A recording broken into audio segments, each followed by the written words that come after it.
Naku po, sobrang tagas naman nito. Buti na lang nandito na tayo sa ating bahay, no? So mga ka-rider, galing tayo ng trabaho, no? Yung ko lang napansin to, no? Kapag di natin namalayan yung tagas na to, bumabawas to sa langis ng ating makina. So pwedeng matuyuan to, no, mga ka-rider. Yan, no? Saan kaya nagmula to? Baka crankcase problem to, na-be-up. So di ko pa sure kung saan nang gagaling to. Wala naman dito. Silipin ko dito sa ilalim. Ayan, no? Pag di natin napansin talaga to, sobrang tagas na talaga yung abot na ito. Bumabawas to sa langis ng ating motor.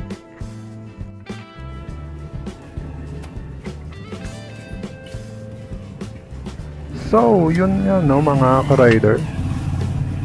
Ngayon ay check natin yung tagas na nangyari nung gabi na napansin natin yung tagas ng langis ng ating motor. So kailangan natin itong buksan. So ang hinala ko dito is either sensor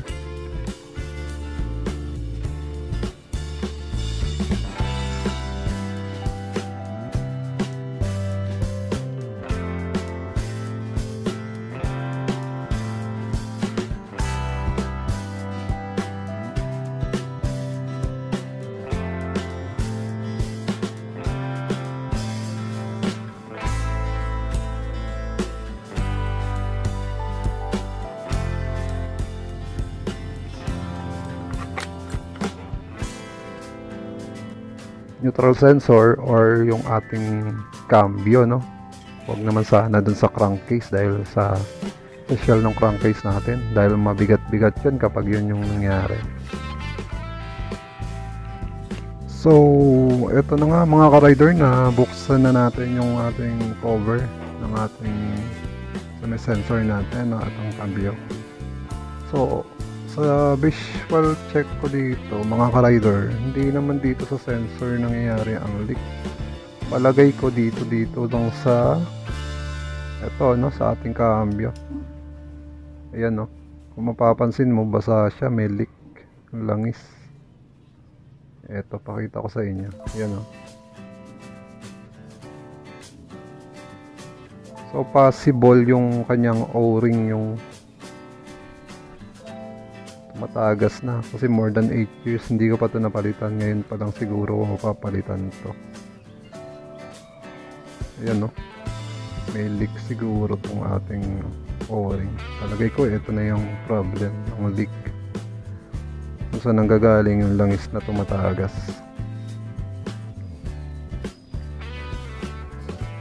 So clean natin, tinisa muna natin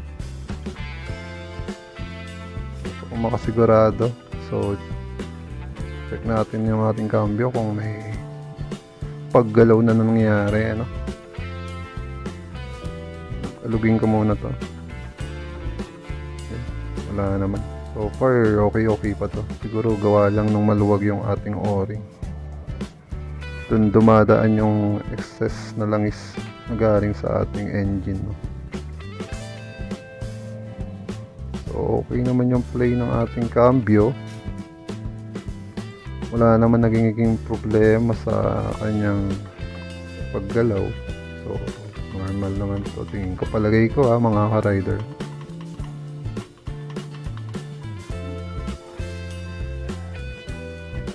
Ayan, normal to. Ito lang talaga, mayroong leak. Double check din natin, no? So punasan ko muna maigi, and then gamit tayo ng tissue na malinis. Hayaan natin for a while, and then check natin ulit kung eto na talaga yung kanyang leak na pinagmumulan, or dito sa ilalim, no, sa ating drain plug ng langis. Kasi umabot din sa ilalim yung langis meaning to say possible din na doon ang gagaling, kasi yung aking drain plug ay medyo kasabayan lang nito. Yun din yung iniisip ko, baka dun din kasi medyo pabilog na yung ating drain plug, no? Check din natin.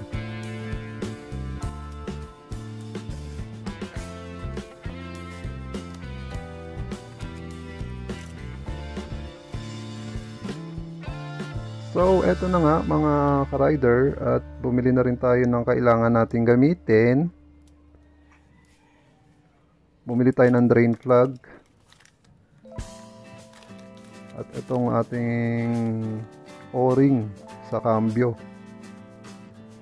Yan, papalitan din natin SGP. Ganon din yung ating drain plug at ang o-ring ng ating filter. Sabay-sabay na natin palitan. Ayan.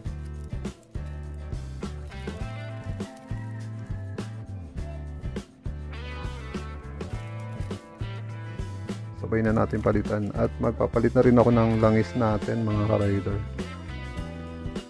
So ang gamit natin is Castrol na langis. So check natin, no, mga ka-rider, for the second time kung ito na nga talaga yung confirmation na ito talaga yung may sira. Ayan, check natin sa malinis na tissue.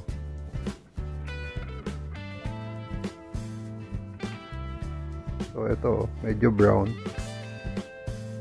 So ito na nga siguro ang confirmation ko na siya talaga ang nagli-leak.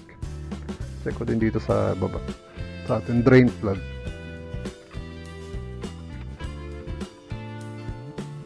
So wala naman, no? Wala sa drain plug.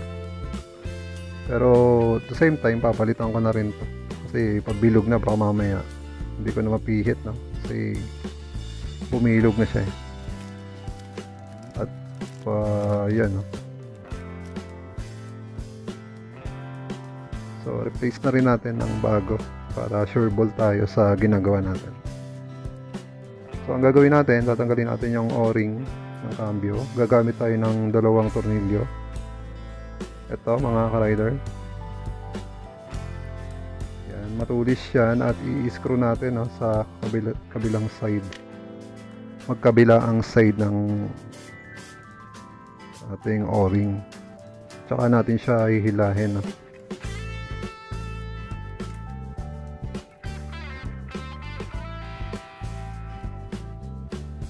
Shucks, ayaw pa kumapit. Ayaw kumapit. So palitan natin, gamit tayo ng isa pa. Ayaw kumapit yung screw pag pinipihit ko. Ay lumabog. So try ulit tayo ng isa pa.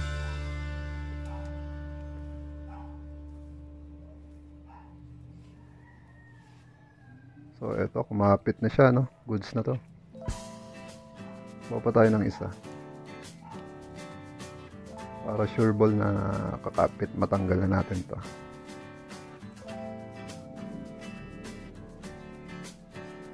Yan, medyo konting diin lang, no? Kasi para kailangan kumapit yung screw. Ayaw talaga. Sapa. So palitan natin ng isa pang screw dahil ayaw bumaon yung ating screw dun sa may o-ring. Tapos ipo-pull up natin to, hahatakin natin. Ayan, kumapit na siya. Sabit lang tayo ng pliers. Magrasa, eh.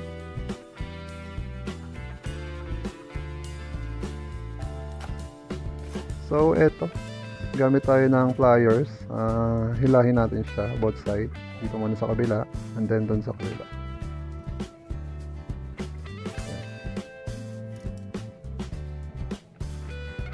Yun, tanggal na natin at maluwag na siya, no? So confirmation ko talaga ito ang suspect ko na sira talaga ng ating sanhi ng pagtagas, no, ng ating langis. So ito guys, kung kayo ma-encounter nyo rin to, for the sake of awareness lang, So yung langis natin ito, Castrol 1 liter.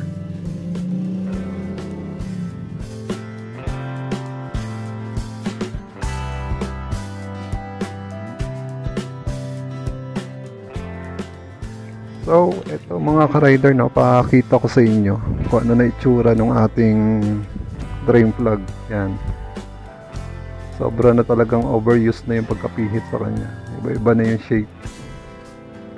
So papalitan na natin siya ng bago. Yan, para matapos na yan, meron na tayong bagong ipapalit.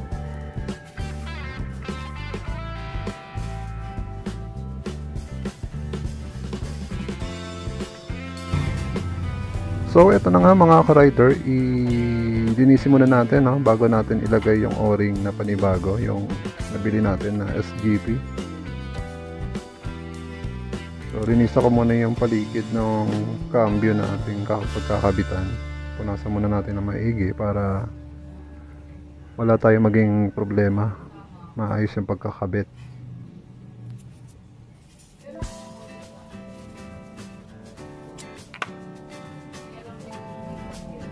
So linisin ko lang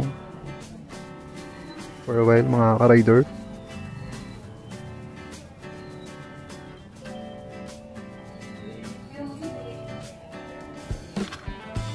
Saka natin ilagay ang bagong o-ring ng ating motor SGP na nabili sa kasa.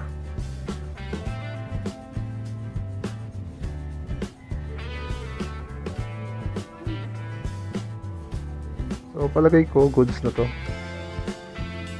Punas na lang. So mga ka-rider, kung gusto nyong panoorin pa yung ibang video na ginawa natin, meron din akong bago ngayong sinasali dito sa video ko, ang NMAX newbie. Kung kayo ay gusto nyong newbie pa lang, nagbabalak bumili ng bagong motor, at gumagawa din ako ng reviews regarding dito sa NMAX. So panoorin nyo sana at supportahan, subscribe kayo para ma-update ko kayo ano kung comparison ko dito sa Raider natin at dito sa NMAX na bago ng 2024 na version 2.1.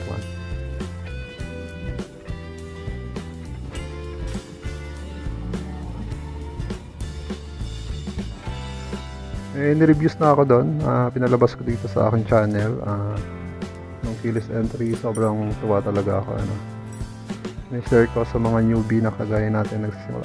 Actually wala talaga akong alam, no, sa NMAX.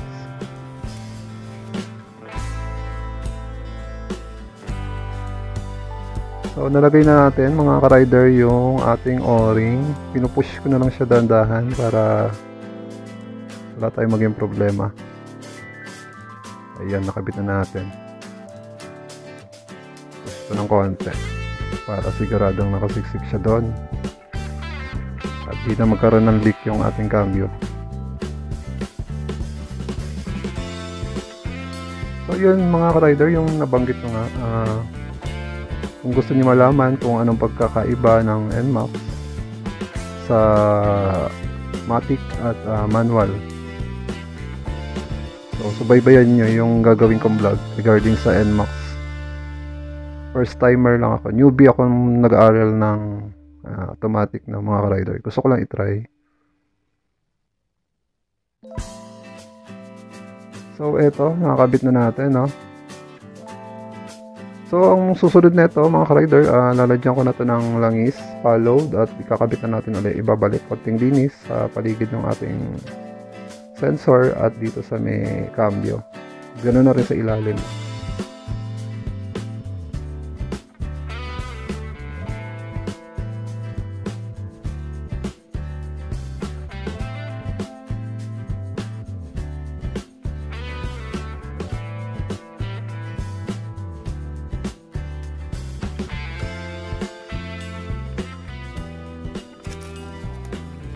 So ito, importante din pala to ng mga ka-rider. Hindi ko pala na-mention to sa aking vlog. Ito yung o-ring ng ating filter. Kung mapapansin nyo, Importante to kasi kung kinabit mo yung filter sa loob, ipapasok mo siya doon, no? Dito gaya nito. Yan. Isisiksik mo siya dyan. No? So maglalak yan doon sa loob. Ngayon, yung mga excess na dumi na nanggagaling sa langis natin, nasa sala niya, dyan dumadaan. Yan, dyan siya sumusuot at di nalalabas doon, no? Sa langis natin. Ngayon, iikot yung langis, akit na naman dun sa ating head cam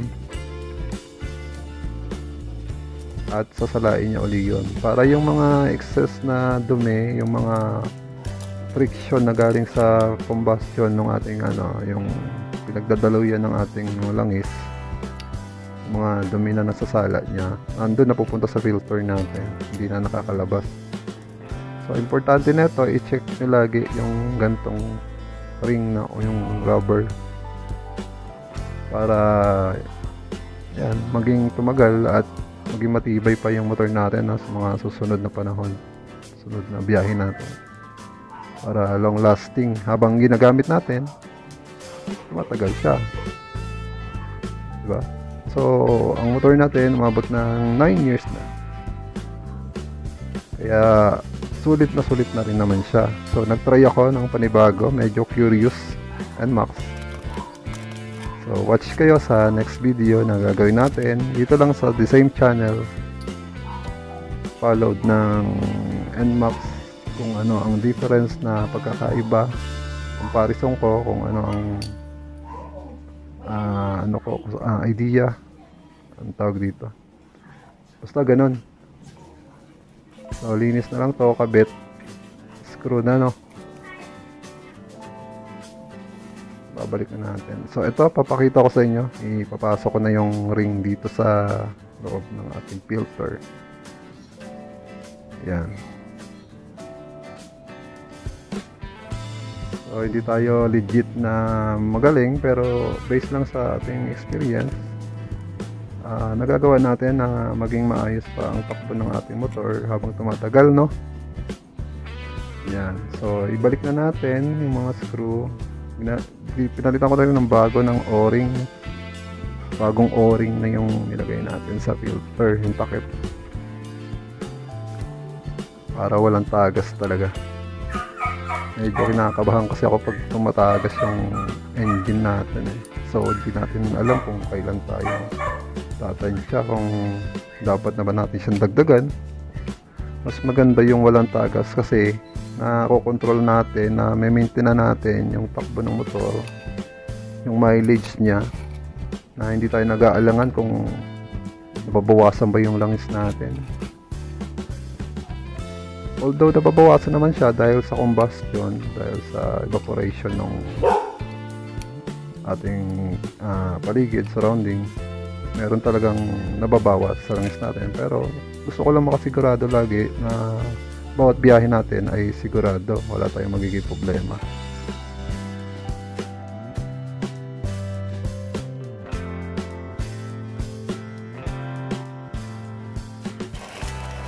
So ito na nga mga ka-rider, at balik na lang to, screw, ibabalik natin, langis, tapos konting linis.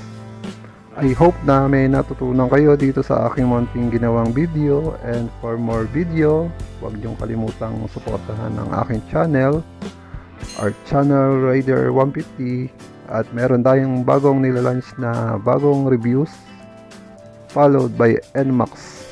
So sana suportahan nyo, and for more video, ride safe mga ka-rider, ingat tayo sa ating biyahe. Bye!